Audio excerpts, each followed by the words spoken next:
السلام عليكم ورحمة الله وبركاته. نحمده ونصلي على رسوله الكريم. أما بعد، أعوذ بالله من الشيطان الرجيم. بسم الله الرحمن الرحيم.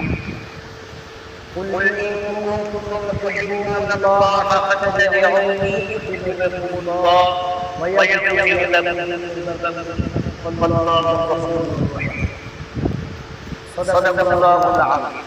وقال النبي صلى الله عليه وسلم: من أحب سنتي فقد أحبني ومن أحبني كان معي في الجنة، أو كما قال عليه الصلاة والسلام.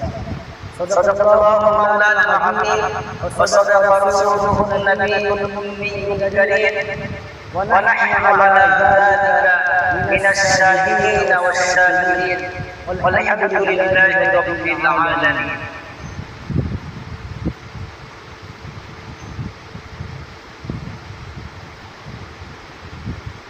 দেশ ও দেশের বাইরে যারা আমার এই ভিডিওটি লাইভে দেখছেন বা দেখবেন, সকলকে আমার পক্ষ থেকে জানাই আন্তরিক শুভেচ্ছা ও মোবারকবাদ এবং সকলকে আমার পক্ষ থেকে অভিনন্দন।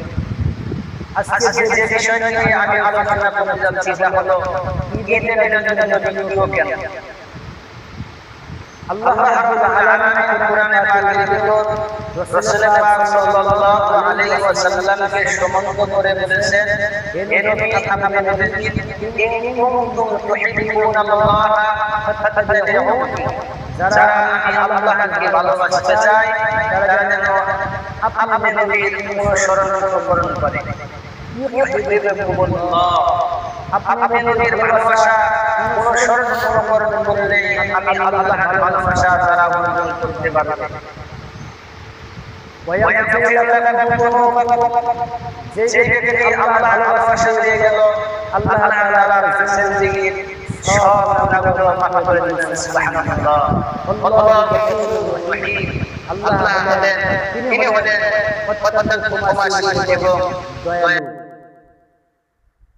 আল্লাহ রাসূল সাল্লাল্লাহু আলাইহি ওয়াসাল্লাম বলেছেন, আমাকে ভালোবাসলে আল্লাহকে ভালোবাসা হয়ে যাবে।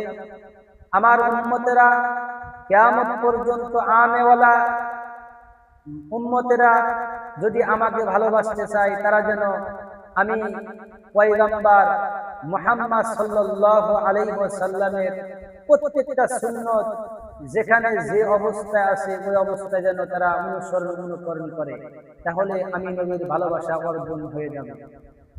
আল্লাহ রাসূল সাল্লাল্লাহু আলাইহি ওয়াসাল্লাম বলেছেন,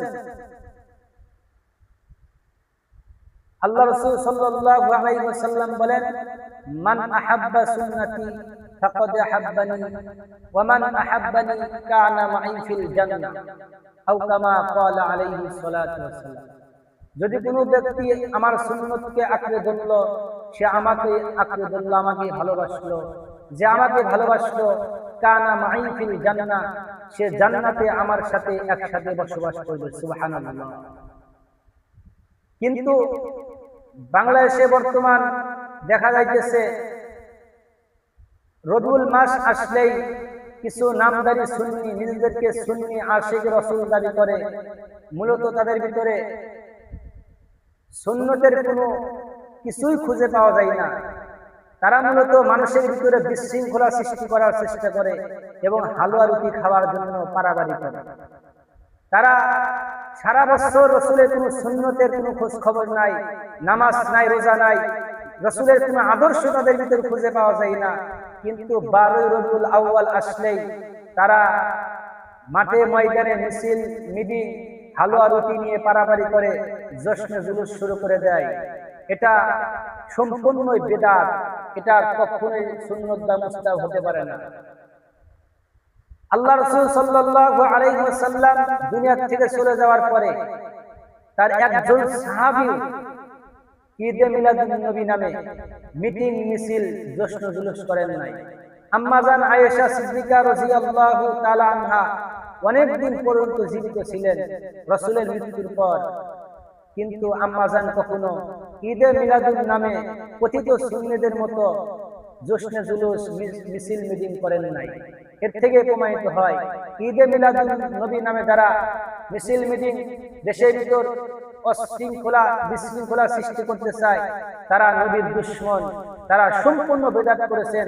আর রাসূল সাল্লাল্লাহু আলাইহি ওয়াসাল্লাম বলেছেন কুল্লু বিদআতিন দালালাহ ওয়া কুল্লু দালালাতিন ফিন্নার, প্রত্যেক বেদাতি হলো গোমরাহি আর প্রত্যেক গোমরাহি হলো জাহান্নামে প্রবেশ করবে, নাউযুবিল্লাহ।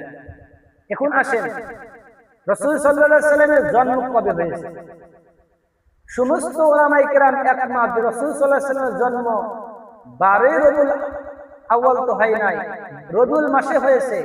কিন্তু রাসূল সাল্লাল্লাহু আলাইহি ওয়াসাল্লামের জন্মটা কোন কোন উলামায়ে কেরাম বলেছেন 1 রবিউল আউয়াল, কেউ কেউ বলেছেন 9 রবিউল আউয়াল, কেউ কেউ বলেছেন 8 রবিউল আউয়াল, আর সর্বশেষে কেউ কেউ বলেছেন 12 রবিউল আউয়াল। তবে 12 রবিউল আউয়াল যে রাসূলের জন্ম, এটা হলো প্রসিদ্ধ, মানুষের ভিতরে প্রসিদ্ধ হয়ে গেছে। কিন্তু বিশুদ্ধ সহিহ মত হলো 8 রবিউল আউয়াল রাসূল সাল্লাল্লাহু আলাইহি ওয়াসাল্লাম জন্মগ্রহণ করেছেন। তবে রাসূল সাল্লাল্লাহু আলাইহি ওয়াসাল্লামের জন্মদিন আমরা কি করব? আল্লাহ রাসূল সাল্লাল্লাহু আলাইহি ওয়াসাল্লাম তা বলেছেন। আল্লাহ রাসূল সাল্লাল্লাহু আলাইহি ওয়াসাল্লাম সোমবার দিন রোজা রাখতেন। রাসূল সাল্লাল্লাহু আলাইহি ওয়াসাল্লামকে জিজ্ঞাসা করা হলো, আপনি এই দিন কেন রোজা রাখেন? বলে, এই দিন আমি জন্মগ্রহণ করেছি। তাহলে এখান থেকে বোঝা গেল রাসূল সাল্লাল্লাহু আলাইহি ওয়াসাল্লামের জন্মের দিন আমরা রোজা রাখি, এটাই সুন্নাহ। আর রাসূল সাল্লাল্লাহু আলাইহি ওয়াসাল্লামের মৃত্যু তারিখ সমস্ত উলামায়ে কেরাম সর্বসম্মতিক্রমে যেটা, সেটা হলো 12 রবিউল আউয়াল রাসূলের মৃত্যুবরণ করেছেন, দুনিয়া থেকে আলেম বারজগের জগতে চলে গেছেন। তাহলে যারা রাসূলের মৃত্যুর দিনে, রাসূলের মৃত্যুতে হলো শয়তান খুশি হয়েছিল, তাহলে যারা রাসূলের মৃত্যুর দিনে 12 রবিউল আউয়ালের দিনে মিছিল মিটিং হই হুল্লা রুটি হালুয়া নিয়ে পারাবারি করে, তারা মূলত রাসূলের ভালো চায় না, তারা শয়তানের আশিক, তারা শয়তানের কাজ করতেছে, তারা শয়তানের ছেলেবেলা মানুষের ঈমান ধ্বংস করার চেষ্টা করতেছে। এই কারণে আমি সমস্ত দেশবাসী এবং সারা বিশ্বের সকল মুমিন মুসলমানদের একটা আহ্বান জানাবো, আপনারা এই কথিত সুন্নি নামে এই বেদাতীদের কথায় আপনারা ভীত হবেন না, আপনারা ভয় পাবেন না। আপনারা নিজেদেরকে আহলে সুন্নাত ওয়াল জামাতের জন্য সারি, এটা সিরাত নিয়ে আলোচনা করবেন, সিরাত নিয়ে গবেষণা করবেন। আল্লাহ তাআলা আমাদের সকলকে বুঝার তৌফিক দান করেন, আমিন। ওয়া মা আলাইনা ইল্লাল বালাগ। আসসালামু আলাইকুম ওয়া রাহমাতুল্লাহ।